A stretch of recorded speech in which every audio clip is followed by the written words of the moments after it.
Ladies and gentlemen, boys and girls, lax rats alike, welcome back to another episode of the Crease Dive. Today is Monday, June 6th. The PLL season is underway, and Jeff Teat is well on his way to having the first 100-point season in league history. I'm Jordie from Barstool. With me, as always, we've got Doogs on the mic. Doogs, fresh from your trip up to Albany for week one.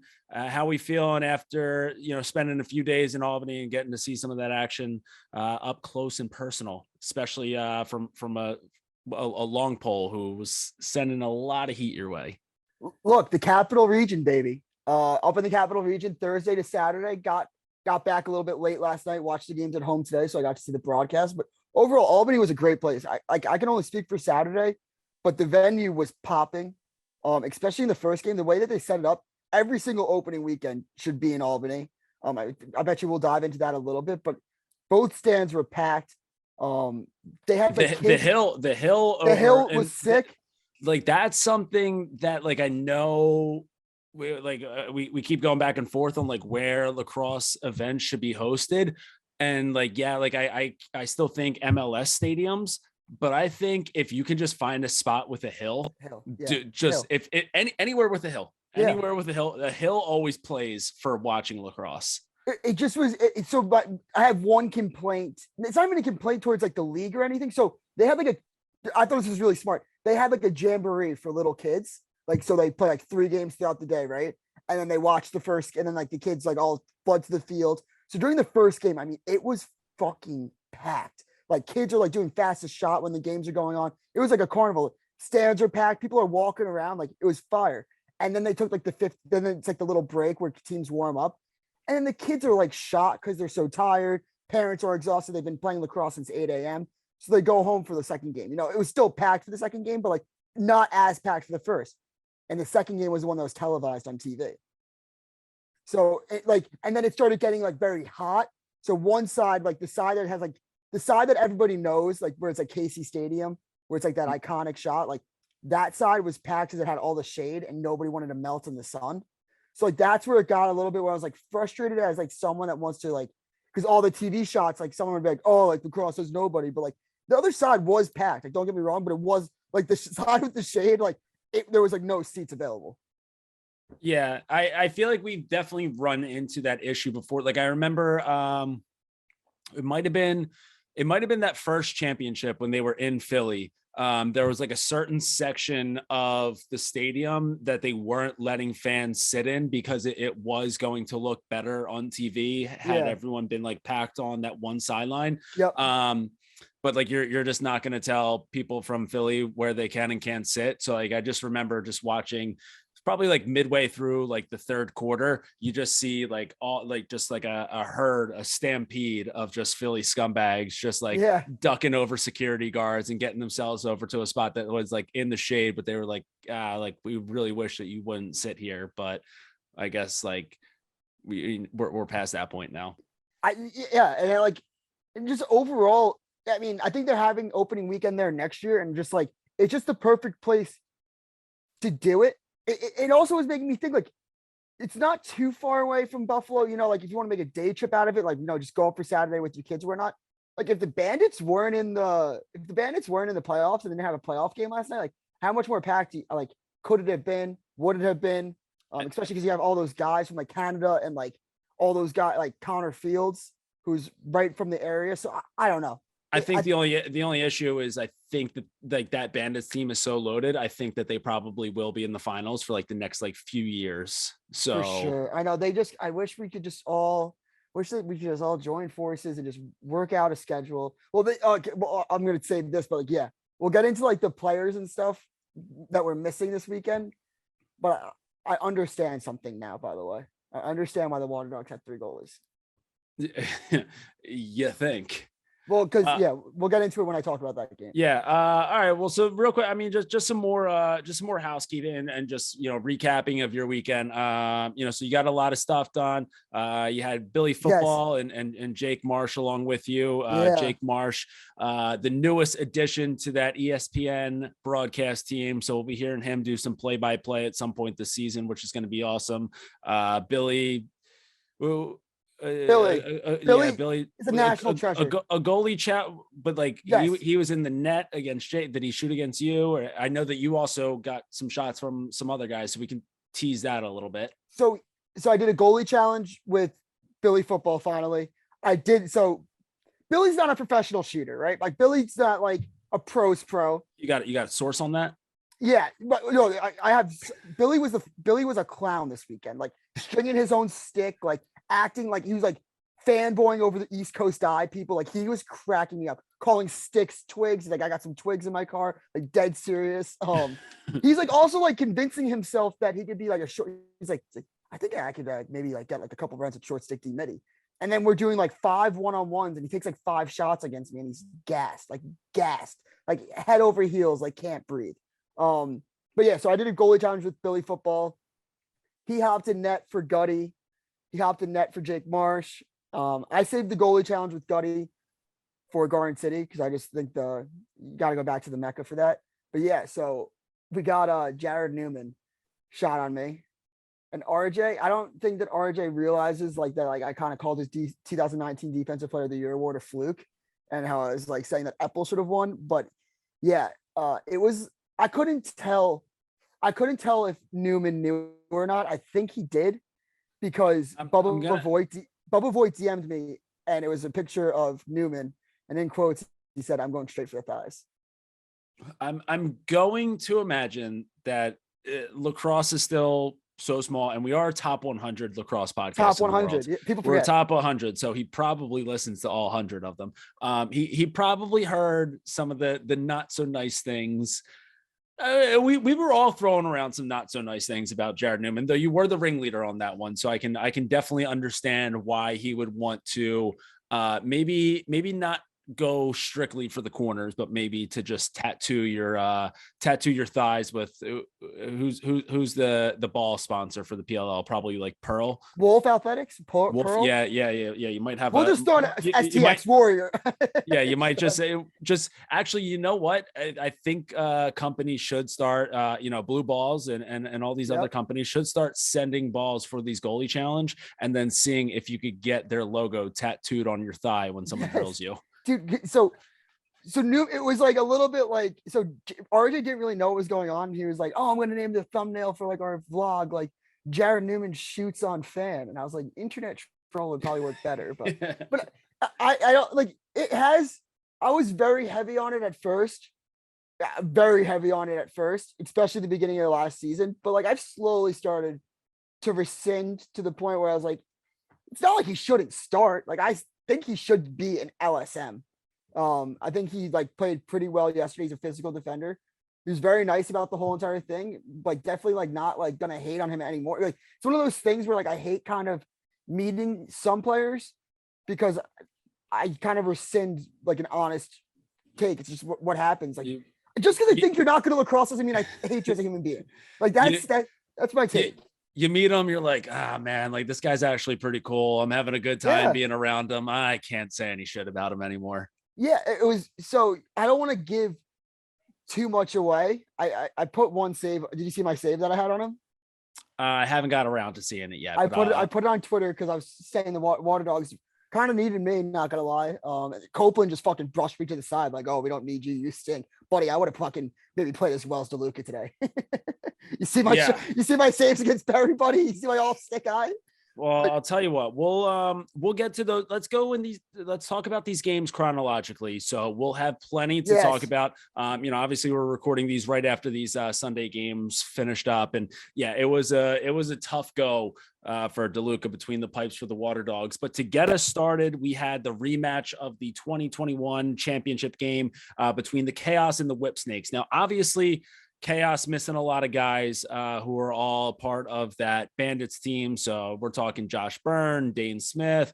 We're talking Tahoga. We're going to see Tahoga at some point in this PLL season, but he had a monster game in game 1 of the NLL finals. I think he ended up with a hat trick, might have had 4. I think he just had 3. Either way, killer game out of him. Ian McKay. So they were down a lot of guys. I didn't get a chance to actually watch this game. I was too busy coaching my boys at Springfield. We had a state quarterfinal matchup, won that one, not a big deal. So we're heading to the state semifinals later this week. But Doogs, you were there to watch the Whipsnakes complete this comeback because they were down pretty 6-4. big, pretty, yeah.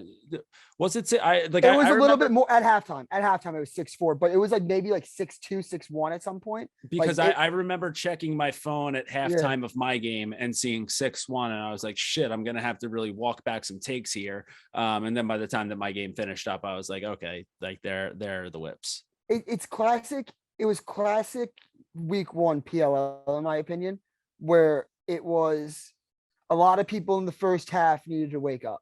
You know what I'm saying? Where like they like had to, like, they've been scrimmaging all week. They've already had a long week in general, and they're just kind of like, a lot of guys are just checked out mentally, probably. You know what I mean? Like as much as you, like, they get revved up for the games, but like it's like not like, especially not like this game, but you know, you can see Burnlor in the first half looked a little bit lost, like not lost, but I expect a big year out of Burnlor. He didn't, like I said last episode, the Whips were arguably still the best team in the league last year, but Burnlor really hurt them a lot last year.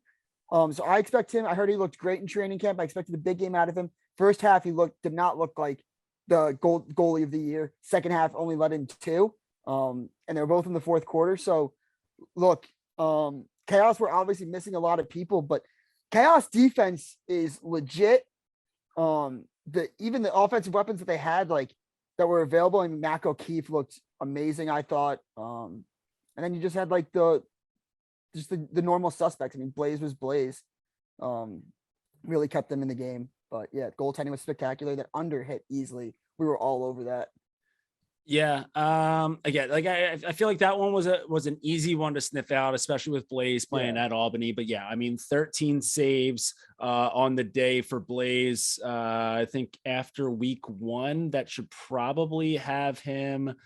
I'm pretty sure he's got to be leading the way. He's at least leading the way in save percentage right now. I think he was leading the league as of yesterday in Doogs percentage too. Yeah. Yes. So you finally got your stat. Yes. I should have brought that up. Yeah. So I had my stat. It's shots for Doogs percentage. It's the stat that Joe Keegan named after me. It's shots forced wide by incredible goalie positioning. Because, you know, a guy like me makes people pick corners. Some people can't catch the corners. Shots go wide. Look, people can complain about it all they want, but positioning is positioning. Yeah. But so like, also, just like one more thing was just Gutty. Gutty, I thought looked elite. Played attack in place of Zed. That's just the Garden City grit in him. Yeah, I mean, like, and missing Zed is like a huge, like, I know we keep mentioning that the Chaos were down a lot of guys, but it's not like the Whips, like, being down Zed for the Whips is like just as big. But yeah, I mean, it is nice that you get to add Gutty into the mix. Still just one of the most, like, that trade will still go down as just a preposterous trade to get Gutty over to the Whipsnakes. Yeah, and then it was Mike Chanachuk with the game winner. So you know, it's been a pretty big week for Terps number ones. You know, with Logan Wisnauskas leading the Terps to a national championship game and then winning the Tewaaraton. And then Chanachuk is like, "Whoa, hold up there, young man! Like, just remember all the guys who came before you." So Chanachuk having himself a big weekend as well. Had 3 goals in that game. So, you know, a good gut check win for the Whipsnakes to start off the season. And then a pretty solid showing for the Chaos to show, like, you know, again, maybe like early in the season, those wins might not, you know, start to pile up here. So just wait until you get some better odds for their championship future. But once they add all those Bandit guys, this team is going to be just as dangerous as they were last year. And I thought my guy Newman did a fantastic job on Rambo, especially without Zed. Rambo is just the main guy to that offense. But yeah, I think the most important thing that the Chaos came away with, and Boyle brought it up on the Sunday broadcast, the fact that they kept it a 1-goal game or even like a 2-goal game. You know, like, you don't have to win. You don't have to win week one, especially when you're out all you guys, but keep the goal differential low because that could come very, very important. Especially for like championship series play, playoff seeding, all of that. So I think that was very, very clutch of the Chaos to keep it close. Yeah, one team that was not able to keep the goal differential close was the Redwoods, as they had to take on the Atlas in that first primetime ESPN game of the season. So we had the Atli taking on the Redwoods, and holy shit, this offense is a wagoon. Mm-hmm. Jeff Teat, 7 points. Eric Law, 7 points. Chris Gray, just a casual 3-1 on the day. Brian Costabile was almost quiet for a little while. Like you almost forgot about him. Then he chips in with 1 and 2. Trevor Baptiste got himself involved offensively. Like this offense is so goddamn loaded. And I said it maybe jokingly to start off the episode. How many games do they play this year? Like, is it like not The PLL? Yeah, is it 9? Do you play 9? I think it's games. I thought it was like 11. 1, 2. I know it was 9 last year. That would make sense. I believe anything 9 to 11. Okay. Honestly, it's just either way. Either way, I don't think that having a 100-point season for Jeff Teat is that far out of the question. 10 points a game, basically. You're saying? Yes, and he was just warming up last week, so he might have a couple where he has 12. Yeah, I think down the line he could potentially do it. I mean, look, he's like obviously he's looked in MVP form. He's a great player, but I also don't think there's any denying that like 2 of his goals were fast breaks, broken up plays, just like. How are you going to leave him 5 yards out hands free? Do you know what I'm saying? Like, it wasn't like he created his own shot on those points, but yeah, like those plays happen in lacrosse. Like, oh, I don't know. I don't think realistically. I really don't think realistically. All right. I'm not saying he's going to. I'm saying that it's not out of the question. It's not unfathomable to think that he could get close. Fair, because I was going to say, I like realistically 85 to 100. I don't think is crazy. Yeah. And like, and you say like, okay, like fast breaks or broken plays. That happens. But how do you leave him with his hands free? Yeah. Well, it's because if you push out to him, then that's going to leave a little bit more room for Chris Gray to get his hands free. Chris Gray has his hands free. Guess what? You're lining up for a face off 5 seconds later. If you push out to him, then it's just going to open up for Eric Law. Eric Law with his hands free. Guess what? You're taking a face off 5 seconds later. You want to play that game with Costabile or Dox Aiken or like John Crawl? Like, no. So like this is, it's a literal, just like this offense, they force you to just choose how you want them to murder you. You say, okay, like, please don't murder me, Mr. Teat. Mr. Gray, you can have your turn right now. And it was weird during the Redwoods Atlas game. In the first half, it seemed like TD was kicking Trevor's ass on the face-off X. Like, Redwoods were dominating possessions, but like Atlas were up. So like that's when you knew it was in trouble. That's when you knew the Redwoods were in trouble, is when they were getting the possession that TD needed to get them, and they were still losing, because you were saying Trevor's gonna bounce back. Like, it's in his competitive spirit. Like, he won't get blown out in the face-off X. Like, he ended up winning the face-off battle, but once they started winning it, they just ran away with it. We're gonna talk about the Redwoods goaltending. Like, so yeah, this is where this game definitely gets a little so it's week 1. You want to see like what you have in your guys. So Tim Troutner, trying to look at the see if I can 2 saves. Okay, so yeah, I mean, Troutner didn't really have a great go at it in the first half. But also, it's 2 saves on 6 shots again. So like maybe the Redwoods were just playing better defense in front of them, and that just didn't work out with Jack Kelly. But like maybe that's because they're more comfortable with Troutner, or he's doing more. Either way, Jack Kelly had it's a shame too, because he's such a likable guy who you want to root for. But I found myself late in that third quarter rooting for the Redwoods to please put Troutner back in, because Jack Kelly did not deserve to stay on national television getting shelled like that. Well, that goes back to my point about the possessions thing. Like Trevor in the second half started dominating the faceoff X. You give the Atlas offense that many more possessions. So like that's clearly why there was more shots against for Kelly to Troutner. So like you really don't know if you kept Troutner in the game and he was in the third quarter and the Atlas were getting all those possessions. Like it is a what if, but if he's getting shelled, you'd be saying, well, we should pull him from the game. He's like only has 3 saves on like, and then why aren't you going to give Team USA goalie Jack Kelly a shot in cage? You know what I mean? But yeah, I think that Kelly, look, I like him. I like him a lot, and I do root for him. But yeah, I was in the same page. I was like, just like it was the same. Like I'm not going to get into the other game, but like when goalies just get shelled, I'm not saying it's their fault. Like I don't really think that. Like I was playing more Redwoods defense than Kelly, but at some point, if a goalie's getting shelled, you just got to give someone a new pair of eyes, a new pair of way to look at the field, look at the shots. So I don't know. It's also tough to put a goalie back in the game. Right. But like I don't think that they pulled him because they were like, hey, you only have 2 saves. I think it was a, hey, like this is still a competition to see like who our number 1 guy is. So you guys, like I would have to assume the way that happened, because it was still a close game. I have to assume that this was like a decision that was made before like kind of the same way that it was the previous years with Gettleman and Drew Adams for the Archers, where it was like pre-established, like, all right, you're going to get the first half, you're going to get the second half. Like, I think that this was all right, hey, like Tim, like you're getting the first half, Jack, you're hopping in for the second half. And then, yeah, I mean, whether it was him or the defense in front of him, or maybe a combination of the both, like it just wasn't working out. But they stuck with their game plan, and it's just hurt them in the score differential category.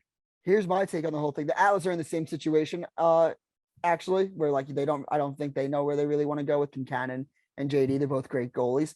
But if I was the Redwoods, I don't really think you could grade either goalie right now. If there truly is a battle, if maybe you're just like, screw it, Troutner's gotten us there before, we're going with Troutner, that's fine.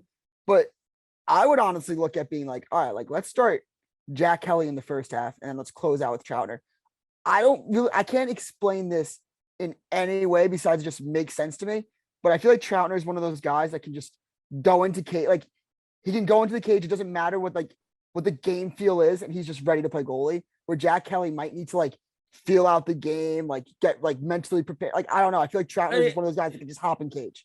Yeah. I mean, all right. So it's going to sound bad, but like, all right, I'm trying to say this in a way, like Troutner he just has that like that feel to him, like he's just like too dumb to know any better, right? And it's not that, because like I know that he is like a very smart goaltender. I'm sure he's a very smart kid, but it's like just like you throw your like just like like he just like laughs like an idiot. Yeah. Just like, yeah, go in there and he's like, yeah, like whatever, I'll figure it out. So dude, he's like that would be like Timmy, get your helmet, you're in. And it'll be like that scene from from Friday Night Lights when the backup running back goes in, and he's like, grab your helmet, he forgets his helmet. That was I mean, it was a good game.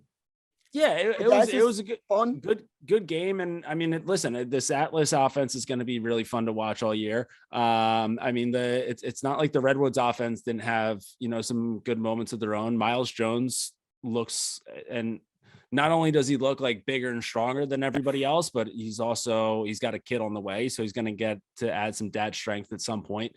Nakai Montgomery getting himself on the board with the 2 bomb was great to see. So Redwoods are still going to be good, but they put themselves in a bit of a hole to start off the season. Jules looked really good. And just one thing, just talking about like just the PL and the experience, just like shout out to the Rabels.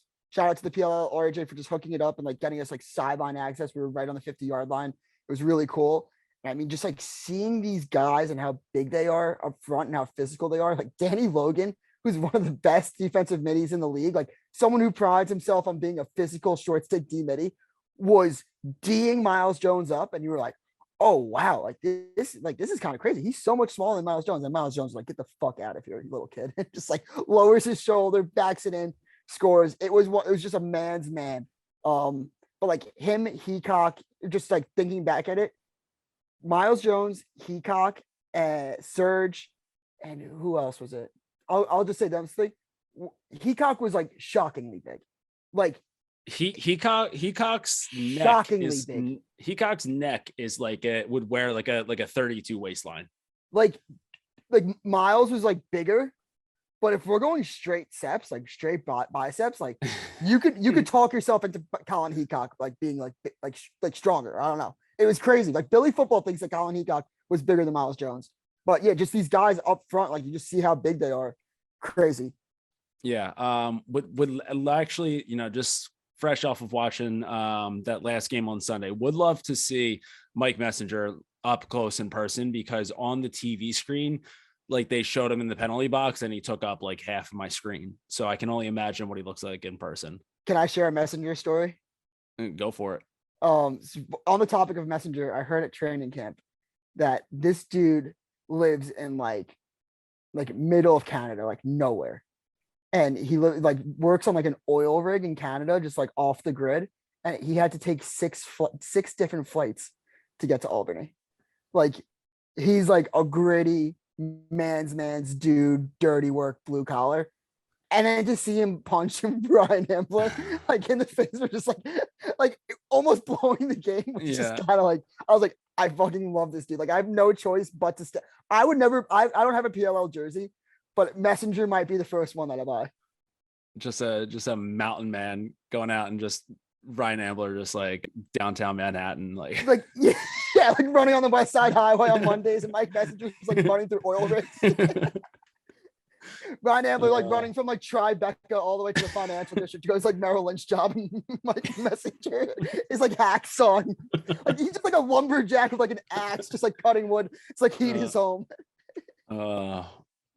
Yeah, that's a bit of a mismatch there. But yeah, mismatch, just mismatch pretty much the same way that this Cannons team was for the WATERDOGS. Doogs. You son of a bitch. You talked me out of the I was never in on the Cannons to begin with, but you really talked me out of the Cannons earlier last week. And let me tell you, either the Cannons are for real or the WATERDOGS suck. You have to pick one or the other. Wow, we're doing that already? I think you have to. No, we're not going to do that yet. We're not going to look. We can do the bits and itsy bitsy pieces and be like the overreactions to week one, but this is where do I even start? First off, it's the tale of first two halves. Like the face-off X in the first half for the Cannons. Like I was like, holy shit! Stephen Kelly is on a revenge tour, proving to the Archers like, fuck you, like you shouldn't have traded me, like this wasn't my fault. And then in the second half, all of a sudden Withers starts winning the draws. They start looking like the Wings from like the year before. But like DeLuca was Swiss cheese in there. Like no continuity with the defense. So like you're missing an all-world goalie in Dylan Ward. Morocco, like it's gonna sound crazy, but he saved the game for the Cannons. Like you have like that could have easily been a 3-goal game with about 6 minutes ago. You had 2 doorstops on Sowers. So like, look, I think that this, like the game was over in the first half, but like I wasn't overly impressed with the Cannons by any, like they had one spectacular half and then looked like shit in the second half. Right. But like that's weak. Like that's you reacting to how that had like, so it's a lot. It's everything. It's everything. It's things I've heard. Like I was talking to people at training camp. I think like I see what I see in the first game. Like I'm not impressed with the Cannons. Like yeah, Lyle Thompson. I'll say this: what did Stephen Kelly go in the first half? Let's say he went. I have the stat right here. 1 second. I mean, okay, so he was in the first. He was 11 of 15. Yes. Okay. So if Stephen Kelly goes 11 of 15, which is what from the X, 11 or 15. If Stephen Kelly goes 73% from the faceoff X and gives Lyle Thompson that many possessions, the Cannons could win it all. I'll say that. Okay. That like, but like, I don't know. Like you're saying, okay, like we can't take what happened in this first game and act as if that's going to be how it is the whole season. So in the same, like the other side of that coin is you can't look at what the Cannons did in this game where they had a really good first half, but couldn't put it together in the second half and be like, well, that's how it's going to be the whole year. Like this could be like you heard Lyle say it after in the post-game interview. He's like, yeah, like we clearly have to figure out how to put 4 quarters together. So the moment that they do that, like, I don't know, like Lyle Thompson is a top 3 lacrosse player on the planet. Anytime you have that guy on the field, your team has an automatic advantage. I mean, I think, I don't know if people, I wouldn't go as far as saying like people forget, but I don't think that people realize like quite how good of a pro Ryan Drenner is. Asher Nolting fit right in, Right in. just Yeah, great fit right in. So any question marks with how that was going to work, clearly, you know, those questions have been answered. Shane Jackson is a guy who just quietly puts up a lot of points, quietly gets things done. You mentioned in the season preview what a good pickup that Fracaro would be for this offense, and I think that he does a lot of things well. So like the pieces are all there. No, I'm still not like crazy maybe about them defensively, and you know, Really? and like Morocco, like, is he going to have like that nasty of a game where he No. stops like Sowers on the doorstep? Like, well, maybe if the PLL keeps like tweeting that Sowers will never miss from the doorstep, like then maybe, but No, they mushed him so hard. Yeah, go ahead. Incredible job by the PL social team. Just jinxing Sowers. Oh my God. That was hilarious. Like within 2 minutes of them tweeting that, it was 2 doorstep stops. But like going like the Morocco point, like, yeah, great goaltender. I think he was a little fired up, by the way, because I think that Colin Curse made it interesting during camp. I heard that, like, I was asking about like what, like, how did Colin Curse kind of just come in like for one day and beat out Drake Porter? Supposedly he was just lights out. The practice that I saw, Curse looked like he could come in this season and play. 66 save percentage for Morocco. I really don't know how long he'll be able to keep that up. But like, here's what, Jordie, here's where my thinking was at with this is, all right, so DeLuca let up what, 16 goals? 16 goals. How many did, like, I'd say I'll say Ward was the goalie and he didn't even play that good. 14. And Yeah, then 13, 14. And then like Morocco played exceptional today, so you can't really take it away. But like, he plays like a little bit more to like towards his normal self. Like, I don't like, it just took a lot to go right, I think, for the Cannons to win. And I'm not taking it away from them. I'm still picking them to finish last. All right, I'm no longer taking them to. I think. I don't know. I like it's one game, but I just don't like this WaterDogs team. You never have though. I never have. Yeah, I mean, I never have, but like, I don't know, like the Sowers curse. Sowers still hasn't won a professional game. Sowers still hasn't won a professional game. I don't know, like Zach Currier is like he can be an MVP in this league, but I don't know if he's like, I don't know how much like Zach Currier is making everybody around him that much better. Probably a little bit for sure, but like, and I don't know. There's something. It's week 1. I don't want a hot take overreact, but like there's something that's missing with this offense. Yeah, whether it's like just guys that like aren't finishing the chances that they get, and like, yeah, maybe like that's Morocco playing out of his mind. But I don't know. Right now, I am going to be very, very hesitant on the WaterDogs. Look, like it happened last year where like they were looking like they could finish last in the league. So it's not like out of question. Like this league's so competitive where like if they finish in the bottom half, like it would not surprise me. And I alluded to it last episode where like these games, like they don't really know like how bad they need to win these next couple of games if Ward's out. Like what the WaterDogs need is to root for the Bandits next weekend to finish up the NL finals and get home because they need Ward. They need their backbone. And then like, who knows how he comes in from the playing box all the way to field. I mean, I'm sure it's just like riding a bike for him, but like Schlosser is a guy that really stepped up from them last year, who I thought was an integral part of that offense. He can't show out the way that he did. He was a nothing factor. He looked like he was lost in the mix today. But look, the curious thing, Ryan Brown, 5 shots, no goals. You know, it just they didn't get possessions in the first half, and then in the second half, it felt like the Cannons. It felt like one half the Cannons controlled had all the possessions, and in the second half, the WaterDogs had all the possessions. But like Courier, like his wing play his like the amount of ground balls he gets.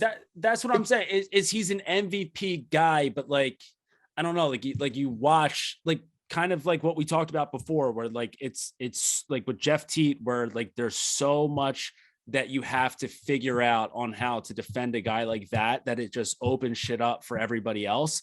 And Zach Currier will do so many, he'll do everything all over the field, but I don't know if teams are like, all right, like, cause then like, that's almost like Sours where like guys have to be like, all right, like we need to like make sure that like our 2 slide is in the right spot to like really like, Well, that's just because the ball is going to be in the attackman stick more. Like you always like kind of like the midfielders kind of like it's the same thing when we talked about like look, you're an attack guy. Like you played attack growing up. Where I was even saying with Costabile, I was like I think Costabile could be like a midfielder of the year candidate, MVP candidate. And like you look at the stats, you're like, well, like just attackmen, they just get more opportunities to score, to assist because the ball's in their stick. You know what I'm saying? Like it's just like. I just think that, but like last year, I think Courier got robbed of MVP. Like I think Courier, without a doubt, was MVP. Yeah, I mean, he's sick at lacrosse, but yeah, and that's what I'm saying is that he's so good at doing everything that he needs to do. But I feel like this WaterDogs team like needs someone that like they need new ownership. They do need new ownership. I don't know. There's just something that's not quite there, and I know it's only week 1, so like I'm not saying that it can't get there, but I'm going to be hesitant to believe in the WaterDogs team until I see whatever it is that they're missing that like clicks in my mind. What I will say is if we get a few more of those goals out of Eli Gobrick, then I'm all the way back in. The little backhand between the legs in transition, that thing was sick. So all you polls out there, make sure that you start to play box. And it was also, I think the one thing about the Cannons, their defense actually impressed me way more than I thought. I think it was actually a strong point for them. But yeah, if you just looking at the WaterDogs as a whole, like who do you need to step up on their offense? Let's just go through this. This would be a recipe. If I'm in the WaterDogs, Ryan Brown needs to score. If I'm in the WaterDogs locker room and I'm Copeland and I'm just looking at this stat sheet, I'm throwing up and shitting everywhere because you have Mikey Schlosser 0 points, you have Ryan Brown 0 points. You have Connor Kelly with 1, and then you have Kieran McCardle with 1. So yeah, not great. That just like can't have, like Connor Kelly's got to be a guy. Like it's just like there's just a couple things like towards the end of the game, it's like or like Connor Kelly's got to let him fly from 2 more. Like that's when they were really like he's got to be a threat from deep, in my opinion. He's got to be someone that's like can I say something that I've been trying to teeter with? I really think that there is a possibility that the WaterDogs could be better without Sours. Yeah. I mean, I'm not going to say it because I'm a Philly guy, but I'm not saying that like he can't play. Like I'm not saying like Sours could be a fit on the other team, but like you really look at it, and I said it last year. I was like he said on the broadcast like the ball's getting stuck in guys' sticks, and I'm like, it's kind of getting stuck in your stick. Yeah, I'm not gonna say, but this is what we're here. This is why we have co-hosts. Co-hosts can say whatever they want. It's an equal opportunity podcast. But I want him to succeed on the WaterDogs, like it's Barstool's team. Like I'll always like kind of root for the WaterDogs, but like I don't know. I bet you I will like it'll just get interesting. It'll just get interesting if they start off like 0-3, 0-4. There is a possibility. And I want to hear another hot take is I wouldn't be surprised if that was the battle of the 2 worst teams in the league. Okay, but if that's the case, then it would be the WaterDogs finishing last and not the Cannons, because I do love. I'm in on the Cannons now, and you want to know what also is going to be like what's going to make them even harder to play against as the year goes on. Guys are going to hate the fucking shit out of Tyson Bell by the end of the summer. They already but he's such a motherfucker to play against. Yeah. He just runs around like such a he knows that he's a dick, and he plays that role so well. And like a team that's a little sweet like the WaterDogs, besides Courier, because Courier has that I mean he's Canadian. But, teams are a little sweet. Archers, WaterDogs, they don't really fare too well against guys like Tyson Bell. Yeah. I don't know. I'm cannons out. All right. I'm very much cannons out. Well, I'll tell you what, the one team that you were slightly gassing up and they proved you right this weekend. It was the final game of the weekend, Doogs. You said, hold up. People are counting out the Chrome way too early this year. And you saw a little something in this Chrome team, and they come out and they take down what was the best offensive team last season in the Archers. So an 11-10 win for the Chrome right out of the gate. This one got a little too close for comfort towards the end there with the Archers were able to close it out. There was a 3-minute non-releasable penalty after Mike Messenger punched Ryan Ambler. So that was maybe with like a minute 40 left in the game. So they were man up for that whole minute 40. They were able to score to make it 11-10. And then Matt Moore found Marcus Holman in the crease right in the final 10 seconds of the game, but Mike Manley was able to kind of clamp down a little bit, make sure that Holman didn't have a way to get that shot off, and the Chrome hang on to survive an 11-10 win. So how do you feel about your Chrome? Look, Cardiac Chrome. So I heard that during a scrimmage, they absolutely this was funny. There's a moment where we interviewed Heacock and Miles Jones at the same time. And I asked them about the Redwoods Chrome scrimmage because I heard that the Chrome kicked the shit out of the Redwoods. Then they had like a funny back and forth and they started like talking shit to each other. So it made for a good thing. Check out the PMT vlog. It might be in there. It might not, but it was a very funny moment. But yeah, I felt great about the Chrome. How could you not? I think Scanoni looked amazing in cage. That was one of the bright spots. UMass grad, kind of followed him in the MLL. And it was crazy because you look at his stats, it says 52%. It's not wrong, but it feels like he feels like he was legitimately a brick wall in there. Farrell had an amazing day at the X. And then I just think that the defense is like the perfect mix of being young and then having the veteran defensive coordinator in Jesse Bernhardt, which I think is clutch. I love what I'm seeing out of the Chrome. And I think that Kevin Rogers is a stud. He was kind of quiet today, but I think that he's going to be a weapon for this team. You want to know? I don't know if the PLL keeps this stat or not. I would love to know how many block shots there were, because I felt like this game was flirting with the over the whole day, and it just seemed like anytime someone got their hands free to let it fly, like shots were just getting blocked left and right, sticks and lanes, on both sides too. So, but yeah, I mean, I like what you said with that Chrome having the like the mixture between the youth and then some veteran presence, because I said earlier today that I see like shades of that 2021 Atlas team in this Chrome, where they have, again, like that good balance of that youthful energy that's going to kind of carry the way. I thought that, Nick Turn he had some moments in today's game where it was like, all right, yeah, like that's clearly a rookie just trying to get used to the way that, pro defenses work. It's not like Logan Wisnauskas was that noticeable, but he also just had like a monster few weeks. So it's like, probably just got into but like, I don't know, like it just seems like they've got, a good group of young, or like at least newer players, right? Like Dylan Malloy coming in halfway through last year, and he had one of those games where it was like, oh yeah, like this guy won the Tewaaraton a few years ago. Like, don't forget that he's sick at lax. He looked amazing. Oh, like amazing. I don't know if it's the uniform or what too, because like he looked like slim but strong. Yeah, and everybody, and look, because I was at training camp, but like all players, people that work for the league, all were just like saying like how crazy it was last year to this year, how much better shape he was in, and how dominant he was in training camp. So like I expecting obviously a huge year out of him. Someone that like, I don't know why I always doubt being like, oh, he's good, but he's just really good, is Eli Salama. The long committee. Oh, dude, and that two bomb he had, that was like pretty deep too. Yes, that was in that was what I was gonna say in the water. What changed the tide in the WaterDogs game is I thought Ryland Reese Do you remember that when he winded up and went out of bounds? I was like, that's gonna make it a 4-3 goal game, and just like this could get nuts. But yeah, Salama was the one that brought it home.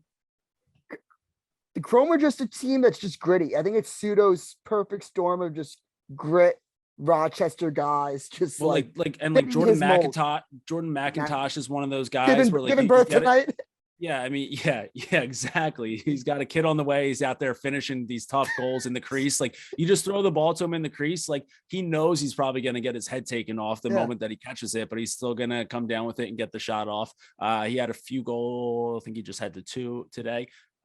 Just had the 2 right there, but like 2 big goals. I mean, Connor Farrell looked real solid at the face-off strike, 14 for 23. So yeah, I mean, just a lot of really good stuff all around for the Chrome.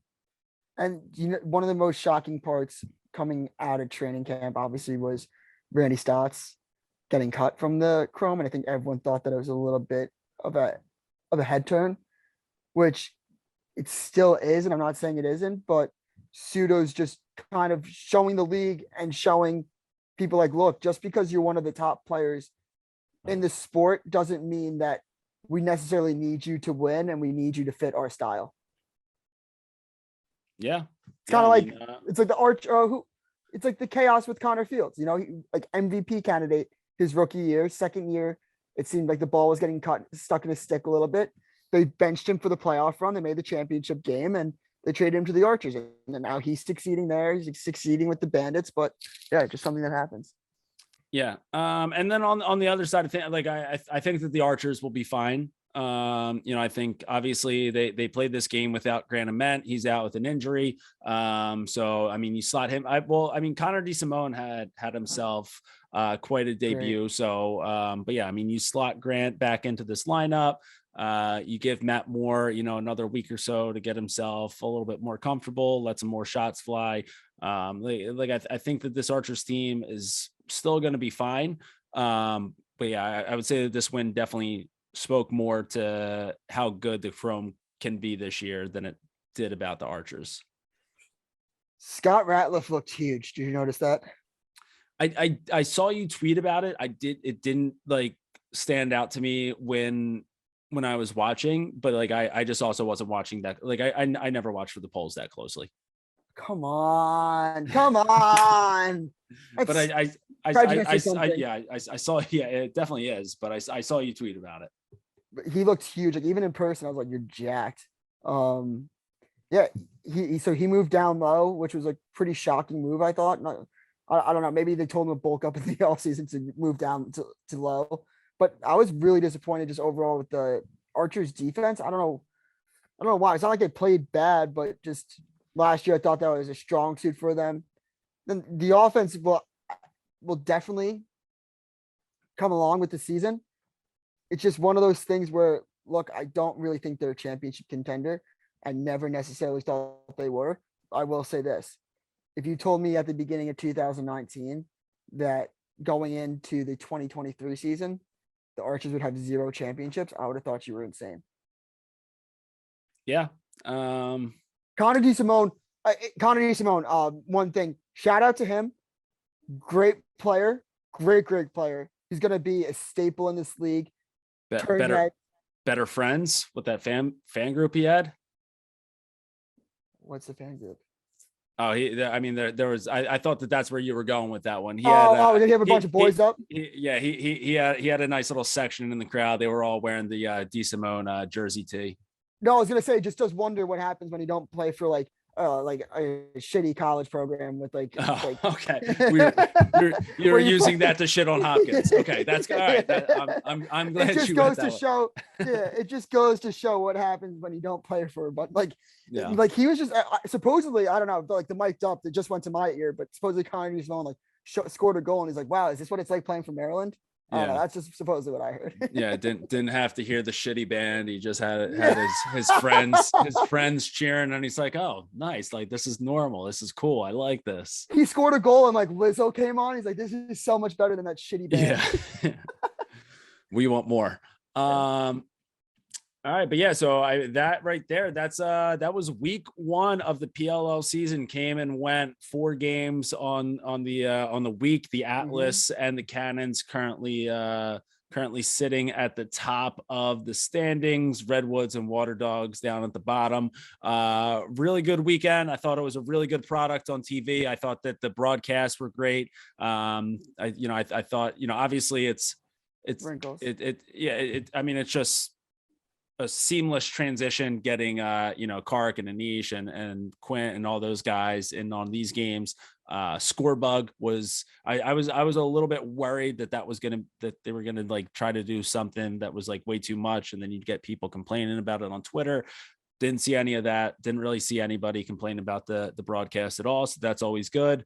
And anything else before we wrap this thing up? Obviously, we'll be back later on in the week to preview week 2, but anything to leave us with?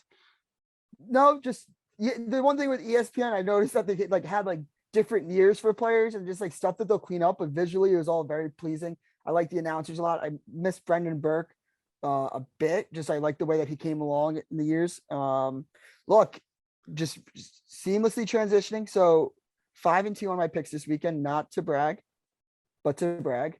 I think that me and you will talk about which day we're going to do this. I know you have a busy week because you got states coming up. Garden City, shout out to them. They got the semifinals and then they'll win that, make the finals next week. And I'm sure Springfield will do the same. But gambling show this week, either Wednesday or Thursday, me, Jordie, Billy Football. Jordie might be in or out depending on your schedule, but we're going to keep this thing rolling. We're only going to give winners on this show. Any losers we won't listen to. We won't go to our record, but yeah, it should be fun. Make sure you're betting with the Barstool Sportsbook. And yeah, I love it. We have exclusive bets. So I know part of my take, their top cheese, which was the over in the Redwoods Atlas game, and then Cannons WaterDogs, 25 plus goals each. Look, hit. It's 1-0. Back part of my take. It got boosted from plus 250 to plus 280. And then we have this new cool bet called the Rabel, which is total goals in a PLL weekend. So if you're in a Barstool Sportsbook state, just make sure that you check it out. So the Rabel, what was that? It was for 100 goals to be 97 scored. and a half. The under 90, hit. Okay, yeah. So it looks like because 92 with all those block shots. And if you listened to me yesterday, I didn't even count this towards my record, but I did say I like the under. So actually, let's give myself 6-2. And then if we're gonna do top cheese, 7-2. So what I'm basically saying was I was just oozing out winners this weekend. It won't last long, so get it when you can. Listen, if you love money, you love lax, make sure that you're following Doogs. Make sure that you are following us on our socials. We are at the Crease Dive on Twitter and Instagram. Check out our YouTube and subscribe there too. We're the Crease Dive there. Probably got a few goalie challenges and some other stuff along the way. And yeah, I mean, just buckle in for a great summer of PLL lax. And in the meantime, we'll be keeping it low to high until the day we die. We out.